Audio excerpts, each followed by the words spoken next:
ceramics, glass, textiles, metalwork, jewellery, illustration, print, embroidery. I think that's possibly it. Furniture. Furniture. That looks like Macassar ebony to me, because we know it's not. It's poplar. Poplar. It's poplar, which has been engineered into looking like a Macassar ebony.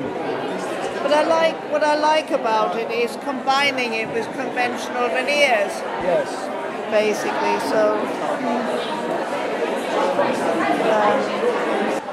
The only comments that people have made so far is this screw hole. How on earth could I put this screw hole here?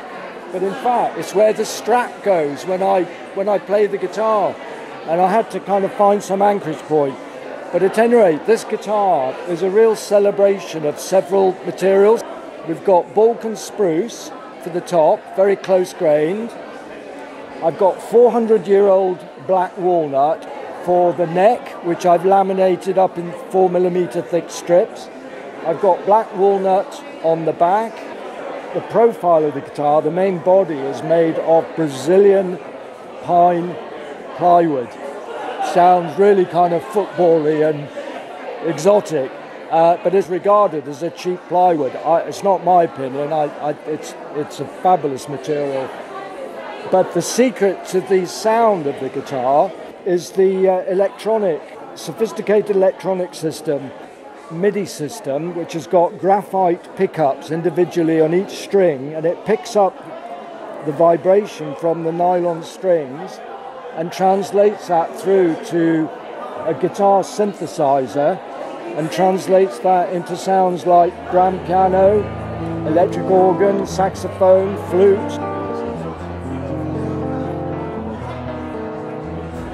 I have two pieces here. One's a tripod table and the other is the ultimate in simplicity, which I call the cubic tables. 4 very simple tables of elm which can be used as a set together or used as individual tables in different situations. They're made of solid elm, and I've put an arc on each side of every table, which gives a symmetrical pattern. And this piece, Jeremy, is my modern take on a traditional tripod table. This one's an English walnut with sycamore detailing. So somebody who'd buy a piece like this, would they necessarily have antiques, or do you think their house would be pretty modern? Could be either. I think it was Gordon Russell said it's possible to combine old and new furniture, but not good and bad furniture. So these could work in a modern or a traditional setting. And what was the motto of William Morris, which of course is what this exhibition? Have nothing in your house that is not either beautiful or useful. Yeah. He also said art for all. He did, yes. And yet he sold to the Bloomsbury set. Which was always one of the contradictions of the arts and crafts movement. Oh, you were at the AGM event, weren't you? Don't tell me you were there as well. Yeah, I was. I saw your speech. Well, we don't have to talk about that. We'll talk about your work. Okay. So I make slip-cast ceramic vessels that are coloured with glass, frit and oxide, so eliminating the need for glazes. Oh, really? And then I hand polish them up, so they come to a high shine. And then they're all inspired by architectural illustrations. I graduated from Nottingham Trent 2 years ago, so I was selected as a member from New Designers. And it's great to see fellow artists and makers. Yeah, brings people together. Yeah, and there's mentoring available and lots of Is support. this your first exhibition? First exhibition, oh, yeah. Well, good luck with it. Thank you. It is unashamedly a piece of art to look at, and comfort is a secondary consideration. Well, I would, equal. It's very. I really need a BBC camera crew with me. I just couldn't get one tonight. Because I'm using the wrong microphone. I tell you what, the other thing you need, you probably need as much padding, maybe. I think it would be a beautiful piece of art with a beautiful cushion on it. That is quite a definitive cushion, isn't it? It's a definitive cushion. Yeah. It's a collaborative project. This has been the most amazing, wonderful space to curate. It's been very challenging at times, but the colours and the work and everything, that's absolutely magical, wonderful. We were just saying about these actually. Yeah. really interesting, the texture on them. I think I'm always drawn to things that have different textures on the outsides and insides, possibly because of my own work. Yeah, sure. But, yeah. And these are obviously ceramic, yeah? Yeah, yeah. How would this texture have been achieved? We were saying through pressing, we think through pressing something into the clay. Yeah. And then obviously the glaze has, I would assume the glaze has been applied and then wiped off the raised areas. Does a craftsman ever retire? Not entirely. Martin here was an industrial designer before, and a well-known one, may I say, before he became a maker. So he was a real pioneer of the designer-maker movement. It was a much easier time to get started.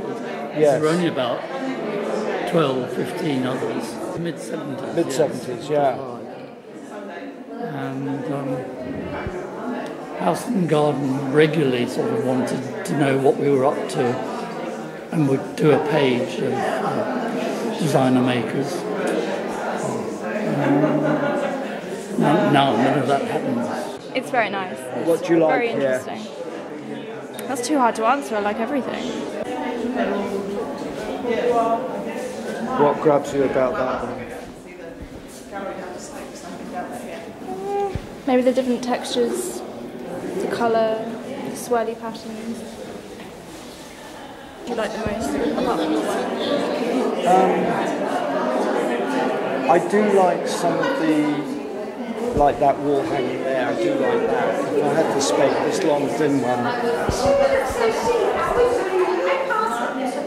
If it was a girl, I'd wear that as a dress, I think. I mean, You could wear that as a t-shirt. as a t-shirt, yeah. I like this one. Oh yeah, wow. Variety, detail.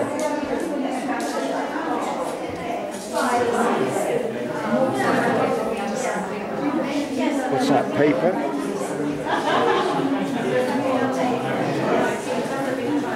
Layered and stitched textiles.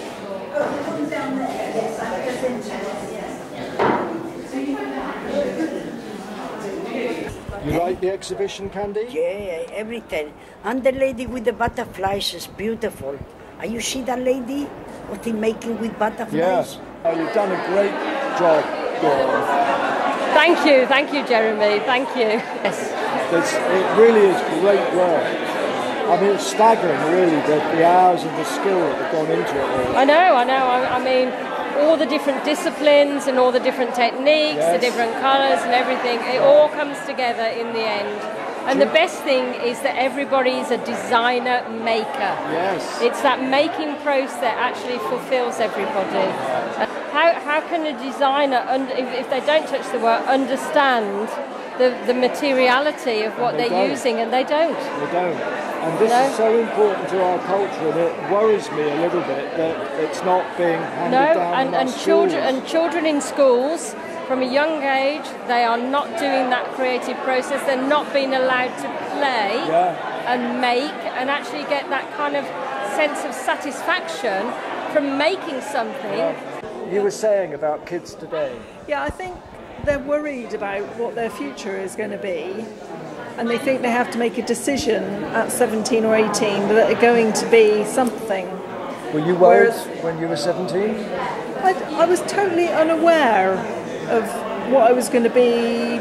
I didn't feel I had to make a decision. I think kids today, they're put in a position where they feel they have to make a decision. So there's pressure on them. Yeah, whereas a parent, I just want him to have fun and explore and use his talents.